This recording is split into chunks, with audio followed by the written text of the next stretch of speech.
Hello everyone, मैं मिथुन सिंह स्वागत करता हूं आप सभी का। आशा करता हूं आप सभी बहुत अच्छे होंगे। बात करेंगे Vinoba Bhave BEd second semester के प्रीवियस ईयर क्वेश्चन पेपर की। पेपर होगा आपका पेडागोजी ऑफ सिविक्स। पेपर का नंबर है 08-22-24 सेशन का ये क्वेश्चन पेपर है। आगे बढ़ें उससे पहले मैं बता दूं 2023 और 24 का जो भी सेशन का पेपर था 2023-25 का, वो सारे वीडियोज़ मैंने एक ही प्लेलिस्ट में तैयार कर रखी है। 22-24 का भी जितना भी क्वेश्चन पेपर है एक ही प्लेलिस्ट में आपको मिल जाएगी। बाकी आपका जो सेकंड मेथड पेपर है वहाँ से जा करके देख सकते हैं। पिछले 5 साल के जितने भी प्रीवियस ईयर क्वेश्चन पेपर हैं आपको सिर्फ 49 रुपीज़ में अवेलेबल करा दिया जाएगा। दूसरी बात 199 में सजेशन मिल जाएगा, जिसमें आपका सेकेंड ईयर में विनोबा भावे सेकेंड ईयर में जो भी पेपर है कॉमन और आपका मेथड वाला टीचिंग ऑफ जो भी आपका सिविक्स हो सकता है, हिस्ट्री हो सकता है, सबका पेपर का सजेशन 199 में मिल जाएगा। यानी कि वेरी इंपॉर्टेंट क्वेश्चन जो एग्जामिनेशन में आ सकते हैं वो आपको प्रोवाइड कर दिए जाएंगे तीनों ग्रुप का। ग्रुप ए यानी कि एमसीक्यू, ग्रुप बी यानी कि शॉर्ट क्वेश्चन आंसर और group C long question answer, सब कुछ आपको प्रोवाइड कर दिया जाएगा। एग्जामिनेशन में 70 से 80% क्वेश्चन यहाँ से रहेंगे और मैक्सिमम 100% भी रह सकते हैं। यहाँ से मेरी ईमेल आईडी आप देख लें, yourmithunsingh@gmail.com पे आप मुझे मेल कर सकते हैं। इंस्टा पे अगर आप डू फॉलो मी @imithunsingh। बाकी आप मुझे व्हाट्सअप कर सकते हैं 7979054474 पे। तो चलिए Vinoba Bhave BEd second semester के प्रीवियस ईयर क्वेश्चन पेपर को देखते हैं, किस तरह के सवाल 2022-24 में इन्होंने पूछ रखा था। ये रहा आपके सामने पीडीएफ, यहाँ से पीडीएफ आपको दिख रही होगी। ये देखिए pedagogy of civics method paper number 1 है। बाकी जिनका 2 भी है वो भी इस पेपर को देख लें, काम ही बनेगा आपका। 2022-24 का ये पेपर था। 1.5 घंटे का वक्त मिलता है, 40 नंबर मैक्सिमम, और उसमें 18 नंबर अगर आप लाते हो तो आप क्वालिफाई कर जाओगे एग्जाम को। ग्रुप ए जैसा मैंने आपको पहले बताया एमसीक्यू रहेगा 5 और हर एक सही जवाब के लिए आपको 2-2 नंबर मिलेगा। पहला सवाल, What should be considered in the language used in civics textbook? नागरिक शास्त्र की पाठ्यपुस्तकों में प्रयुक्त भाषा में क्या विचार किया जाना चाहिए? यूज ऑफ टेक्निकल जैग्रॉन यानी कि तकनीकी शब्द जाल का प्रयोग करना चाहिए। क्लैरिटी एंड सिंपलिसिटी यानी कि स्पष्टता और सरलता रहना चाहिए।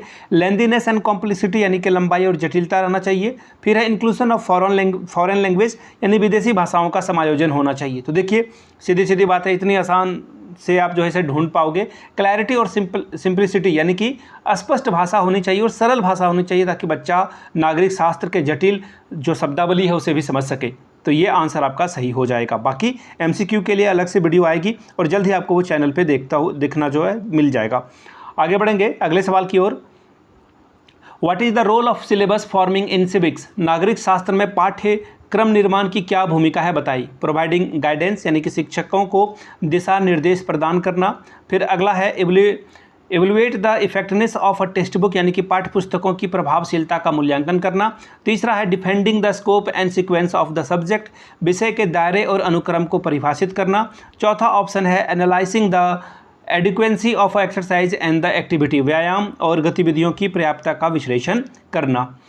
Question number 3, the silent feature of the Indian constitution is, भारतीय संविधान की मुख्य विशेषता क्या है? Only focuses on the economic policies and regulation यानी कि केवल ये आर्थिक नीतियों और विनियमों पर केंद्रित है। बिल्कुल गलत बात है, ये भारतीय संविधान ऐसा नहीं करती है।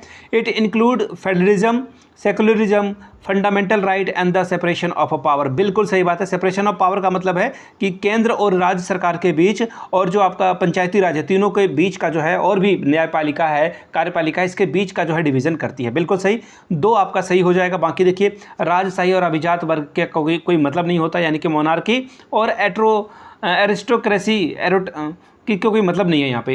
It does not have any silent feature, इसमें कोई विशेषता नहीं है। देखिए कितना नेगेटिव सेंटेंस है, आराम से आप इसे एलिमिनेट कर पाओगे। अगला सवाल है directive principle of state policies are, राज्य के नीति निर्देशक सिद्धांत क्या हैं? Only appreciate to the judiciary, केवल न्यायपालिका पर लागू होता है। बिल्कुल गलत बात है। Guidance for the foreign policy, विदेश नीति के लिए दिशा निर्देश, ये भी गलत बात है। Rules that restrict the power of a government यानी कि नियम जो सरकार के शक्ति को प्रतिबंधित करती है, ठीक है, कुछ हद तक ये सही है। Guidance for the government to establish social economics justice in society, बिल्कुल सही बात है। समाज में आप सामाजिक और आर्थिक न्याय स्थापित करो, इसके लिए दिशा निर्देश संविधान हमें देती है। आखिरी सवाल देखिए क्या है, which teaching method is most suitable for auditory learners, श्रवण शिक्षार्थी जो उनके लिए सबसे अच्छी पद्धति क्या होगी? Use of a teaching aids, शिक्षण सहायक सामग्री का उपयोग करना। प्रोजेक्ट मेथड, ठीक है जी, प्रॉब्लम सॉल्विंग मेथड, और है लेक्चर कम डिस्कशन मेथड। जो बच्चे सुनने में तो जो है वो सुनना ही चाहते हैं सिर्फ, तो ऐसे में लेक्चर और डिस्कशन मेथड उनके लिए बेहतर रहेगा। Group B short question answer है, 2 सवाल का आंसर करना है, 5 + 5 10 नंबर आपको मिलेगा। पहला सवाल, discuss about the fundamental duties, मौलिक कर्तव्यों के बारे में चर्चा करें। अगला सवाल देखिए क्या है, right short note on teaching learning material used in civics teaching, नागरिक शास्त्र शिक्षण में प्रयुक्त शिक्षण अधिगम सामग्री पर संक्षिप्त में टिप्पणी लिखे। Question number 4, give the advantages of the project method teaching, project विधि के फायदे को बताएं। Question number 5, explain the role of models in teaching civics, नागरिक शास्त्र पढ़ाने में मॉडलों की भूमिका की जो है उसके भूमिका के बारे में बताएं। ग्रुप सी लॉन्ग टाइप के सवाल, 2 ही सवाल को करना है, 10 + 10 20 मार्क्स आपको मिलेगा। Question number 6, explain the nature and scope of civics teaching, नागरिक शास्त्र शिक्षण की प्रकृति और दायरे की व्याख्या करें।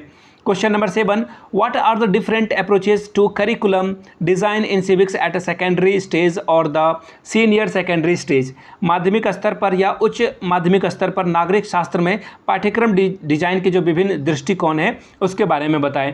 Question number 8, what is the core relation approach to curriculum design in civics, नागरिक शास्त्र में पाठ्यक्रम डिजाइन के लिए सह संबंध परक दृष्टिकोण क्या है।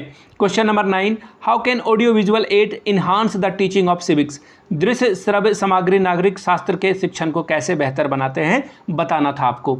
तो ये था विनोबा भावे बीएड सेमेस्टर 2 का पेडागोजी ऑफ सिविक्स का पेपर। मैं आपको फिर से दोहरा दूं, पिछले 5 साल के पेपर आपको 49 में मिलेंगे, लेकिन मैं कहूँगा कि आप 199 का जो है सजेशन ले लें, इसमें PYQ भी आपको फ्री ऑफ कॉस्ट मिल जाएगा, सजेशन भी मिल जाएगा, एग्जाम में आप बेहतर रिजल्ट कर सकते हैं।